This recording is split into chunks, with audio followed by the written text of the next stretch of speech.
वज़ीर आज़म शहबाज शरीफ ने नौजवानों को मार्केट और सनतों में दरकार हुनर और खपत के मुताबिक तरबियती प्रोग्राम फराहम करने के लिए मंसूबे की मंजूरी दे दी।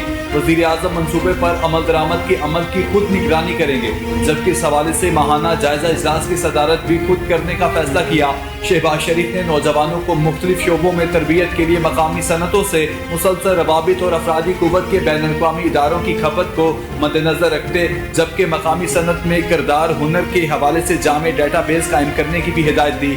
वज़ीर आज़म ने कहा कि पाकिस्तान के बासलाहियत नौजवान मुल्क का सबसे कीमती असासा हैं। नौजवानों को पेशा वराना तरबियत और ज़रूरी हुनर की फराहमी से बाइख्तियार और हर सरे रोज़गार बना रही हैं। कबल अज़ीं वज़ीर आज़म शहबाज शरीफ की ज़ेर सदारत नेशनल यूथ एम्प्लॉयमेंट प्लान पर जायजा इजलास हुआ, जिसमें वज़ीर आज़म को आइंदा 4 बरस में मुख्तलिफ इदारों के ज़रिए तरबियत और रोज़गार के मौक़े फ्राहम कराने के लाहे अमल से आगाह किया गया। इजलास में वफाकी वज़रा अहद खान चीमा, शिज़ा फातिमा, चेयरमैन वज़ीर आज़म youth program Rana Masood Khan, chairman higher education commission doctor Mukhtar Ahmed और मुतल्लिका आला हुकाम ने शिरकत की।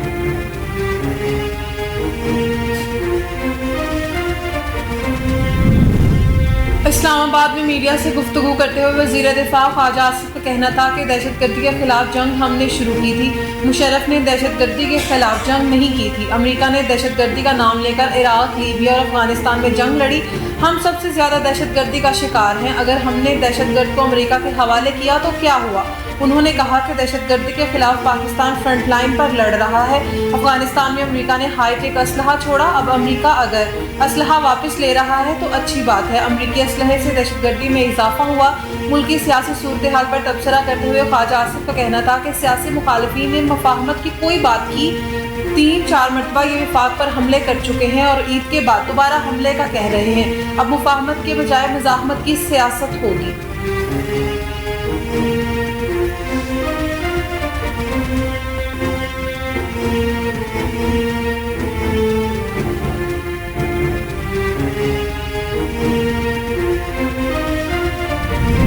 लाहौर हाई कोर्ट में 10 साल बाद खातून जज की तकर्री कर दी गई। जस्टिस अबहर गुल खान की लाहौर हाई कोर्ट में बतौर एडिशनल जज तकर्री के बाद खातून जजेस की तादाद 2 हो गई। लाहौर हाई कोर्ट की जस्टिस अबहर गुल खान लाहौर में 1972 में पैदा हुई। उन्होंने इब्तदाई तालीम के बाद पंजाब यूनिवर्सिटी से 1995 में LLB और 1998 में LLM की डिग्री हासिल की। वो 1999 में सिविल जज मुकर्रर हुई और सिविल जज के तहरीरी इम्तिहानात में टॉप किया। बतौर सिविल जज सबसे ज्यादा केसेस निपटाने पर उस वक्त के चीफ जस्टिस फलक शबीर ने जस्टिस अबहर गुल खान को कैश प्राइज से भी नवाजा, जिसके बाद उन्होंने सीनियर सिविल जज, फिर एडिशनल सेशन जज और फिर सेशन जज के ओहदे पर तरक्की पाई।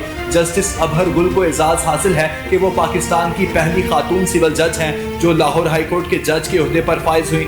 जस्टिस अबहर गुल खान की लाहौर हाई कोर्ट में बतौर एडिशनल जज तकर्री के बाद हाई कोर्ट में खातून जजेस की तादाद 2 हो गई।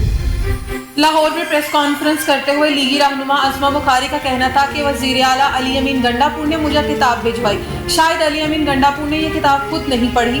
अली अमीन ने किताब में अपने कारनामे बताए हैं। वज़ीर आला खैबर पख्तूनख्वा में इस साल में 2 कारनामे भी किए। उन्होंने इस्लामाबाद और लाहौर पर हमले किए, वो किताब में नहीं लिखा। मौसूफ फतह इस्लामाबाद के रास्ते में थे। उनको बार बार शर्म दिलाई थी कि लोग वहाँ मर रहे हैं। खैबर पख्तूनख्वा हुकूमत की कुल कारकर्दगी ये है कि उन्होंने अब तक 2 जिरगे और 4 एपेक्स कमेटी की मीटिंग्स की हैं। अज़मा बुखारी का कहना था कि मुझे बताया गया था कि अली अमीन गंडापुर पढ़े लिखे आदमी हैं। अली अमीन पढ़े लिखे होते तो यह किताब ना भेजते। BRT का किराया 110 रुपये से 510 रुपये कर दिया गया। मेरी वज़ीर आला ने इलेक्ट्रिक बस का किराया 20 रुपये रखा है। उनके यूट्यूबर्स को मरीम नवाज की तस्वीर देखकर तकलीफ होती है। सूबाई वज़ीर का कहना था कि BRT पेशावर की लागत 120 अरब रुपए से ऊपर जा चुकी है। पंजाब में 120 अरब रुपए से कम पर 3 ट्रांसपोर्ट मंसूबे चल रहे हैं। उन्होंने 12 सालों में 140 ट्यूबवेल सोलराइज्ड किए हैं। वज़ीर आला मरीम नवाज 10,000 से ज़ायद ट्यूबवेल्स को सोलराइज्ड कर रही हैं। पाकिस्तान तहरीक इंसाफ के रहनुमा उमर अयूब ने कहा है कि अपोजिशन अलायंस में मौजूद तमाम पार्टियां एक पेज पर आ रही हैं। मीडिया नुमाइंदों से गुफ्तगू करते हुए उमर अयूब ने कहा कि अपोजिशन की सियासी पार्टियों का एक ही हदफ है कि मुल्क में आईन और कानून की बालादस्ती होनी चाहिए। उमर अयूब ने कहा कि अशिया खुर्रनोश की कीमतें आसमान से बातें कर रही हैं, बिजली और गैस की कीमतों में बहुत ज्यादा इजाफा हो चुका है, मुल्क में कारोबार सुकड़ चुका है। उन्होंने कहा कि जरदारी और बिलावल सिंध के अवाम के साथ धोखा करने जा रहे हैं, ये लोग सिंध का पानी बेचने जा रहे हैं। पीका एक्ट पर बिलावल मगरमच्छ के आंसू रो रहा है, ये खुद इसमें मुलविस था।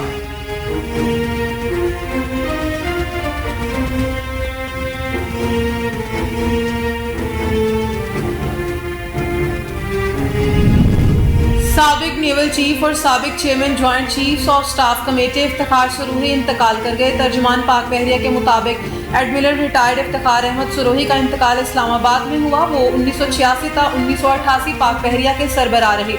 एडमिरल रिटायर्ड इफ्तिखार सुरूही 1988 था 1991 chairman joint chiefs of staff committee भी रहे। वो 1955 में पाक बहरिया में शामिल हुए। उन्होंने 1965 और 1971 की जंगों में भी हिस्सा लिया। Chief of naval staff admiral Naveed Ashraf ने एडमिरल रिटायर्ड इफ्तिखार सुरूही के इंतकाल पर ताज़ियत का इजहार किया। वज़ीर आज़म के विफाकी काबीना अरकान को कलमदान सौंपने से कबल सलाह मशवरे जारी हैं। कलमदानों का फैसला करने के लिए वज़ीर आज़म ने वज़रा से अलग अलग मुलाकातें की। शहबाज शरीफ ने मुलाकात करने वाले वज़रा को जिम्मेदारियों से मुतल्लिक आगाह कर दिया। शहबाज शरीफ से मुलाकात करने वाले वज़रा में मुसद्दिक मलिक, अवैस लगारी, तलाल चौधरी, अब्दुर्रहमान कांजू शामिल थे। जबकि ये भी फैसला किया गया है कि अहम वज़ारतों में विफाकी वज़ीर के साथ वज़ीर मुमलिकत भी मुकर्रर किया जाएगा।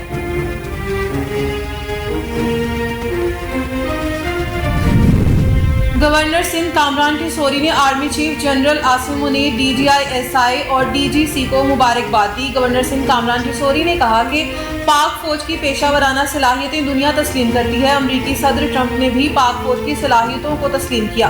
सदर डोनाल्ड ट्रंप की पाकिस्तान से मुताल्लिक गुफ्तगू दुश्मन ममालिक के मुंह पर तमाचा है।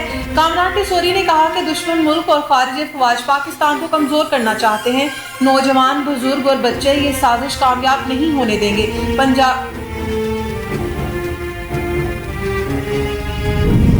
पंजाब भर में देही मराकज़े सेहत की आउटसोर्सिंग का असूली फैसला कर लिया गया। वज़ीर आला पंजाब मरियम नवाज की ज़ेर सदारत खुसूसी इजलास हुआ, जिसमें शोबा सेहत से मुतालिक अहम फैसले किए गए। दौरान इजलास वज़ीर आला को ब्रीफिंग में बताया गया कि यंग डॉक्टर्स की ज़ेर इंतजाम मराकज़ सेहत में मरीजों का तनासुब 3 गुना तक बढ़ गया है।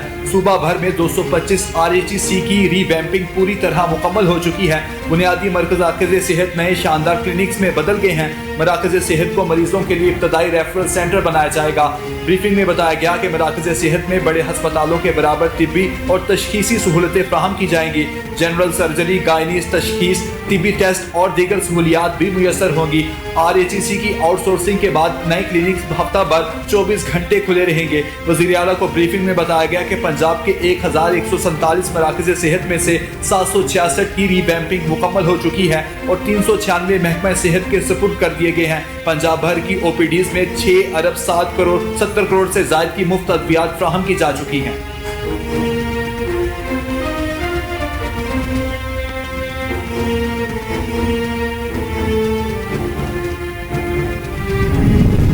सरकारी अफसरान के असासा-जात डिक्लेयर करने के लिए सितंबर तक की डेडलाइन मुकर्रर कर दी गई। ज़राए IMF के मुतालबे पर असासे डिक्लेयर करने के लिए डिजिटल पोर्टल लॉन्च किया जाएगा। वजारत खजाना और काबीना डिवीजन का सरकारी अफसरान के असासों को डिक्लेयर करने का तैयार ड्राफ्ट IMF को दिया जाएगा। ज़राए का कहना है कि IMF के साथ रेवेन्यू शॉर्टफॉल खत्म करने के लिए मिनी बजट ना लाने पर इत्तेफाक किया गया है। रेवेन्यू शॉर्टफॉल पूरा करने के लिए सुपर टैक्स से 157 अरब रुपए हासिल हो सकते हैं।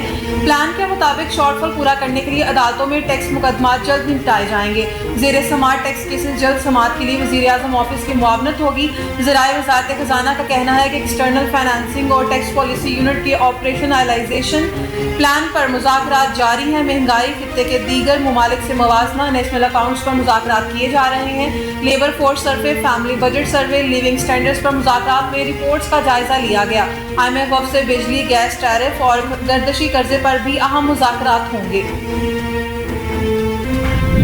امریکی صدر ڈونلڈ ٹرمپ نے کہا ہے کہ حماس غزہ میں قید تمام یرغمالیوں کو فوری رہا کرے۔ امریکی صدر نے کہا کہ یرغمالیوں کو رہا نہیں کیا تو اس کی قیمت ادا کرنا پڑے گی۔ ڈونلڈ ٹرمپ نے حماس کی قیادت پر فلسطینی علاقے چھوڑنے پر زور دیتے ہوئے کہا کہ حماس کے لیے یہ غزہ چھوڑنے کا وقت ہے، یہ آخری وارننگ ہے۔ غزہ کے لوگوں کے لیے ایک خوبصورت مستقبل انتظار کر رہا ہے۔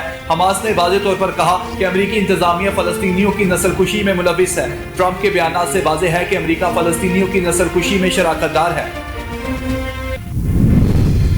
غزہ فلسطین کی مزاحمتی تنظیم حماس نے یرغمالیوں کی رہائی کے لیے امریکہ سے براہ راست مذاکرات کی تصدیق کر دی۔ غیر ملکی خبر رساں ایجنسی کے مطابق گزشتہ روز حماس کے ایک عہدیدار نام ظاہر نہ کرنے کی شرط پر بتایا کہ یرغمالیوں کی رہائی کے لیے ایک امریکی ایلچی کے ساتھ براہ راست مذاکرات کیے ہیں۔ حماس عہدیدار کا کہنا تھا کہ امریکی ایلچی سے امریکی شہریت رکھنے والے اسرائیلی قیدیوں پر بات ہوئی۔ حماس اور مختلف امریکی مواصلاتی چینلز کے درمیان بھی متعدد بار بات چیت ہوئی۔ حماس کے ایک اور سینئر عہدیدار نے کہا کہ حالیہ دنوں میں دوحہ میں حماس اور امریکی حکام کے درمیان 2 براہ راست ملاقاتیں بھی ہو چکی ہیں۔ یاد رہے کہ اس سے قبل امریکی نیوز ویب سائٹ کی جانب سے انکشاف کیا گیا تھا کہ غزہ میں یرغمالیوں کی رہائی کے لیے امریکی حکومت نے فلسطینی مزاحمتی تنظیم حماس سے براہ راست خفیہ رابطہ کیا ہے۔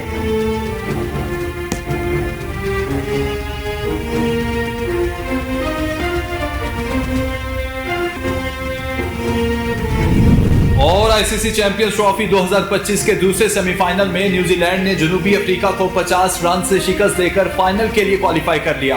364 رنز کے بھارت جیسے حد کے تعاقب میں جنوبی افریقہ کی ٹیم مقررہ 50 اوورز میں 9 وکٹوں کے نقصان پر 312 رنز بنا سکی۔ یاد رہے کہ بھارت کی ٹیم پہلے سیمی فائنل میں آسٹریلیا کو ہرا کر فائنل میں پہنچ چکی ہے۔ چیمپئنز ٹرافی کا فائنل اتوار کو دبئی انٹرنیشنل کرکٹ اسٹیڈیم میں بھارت اور نیوزی لینڈ کے درمیان کھیلا جائے گا۔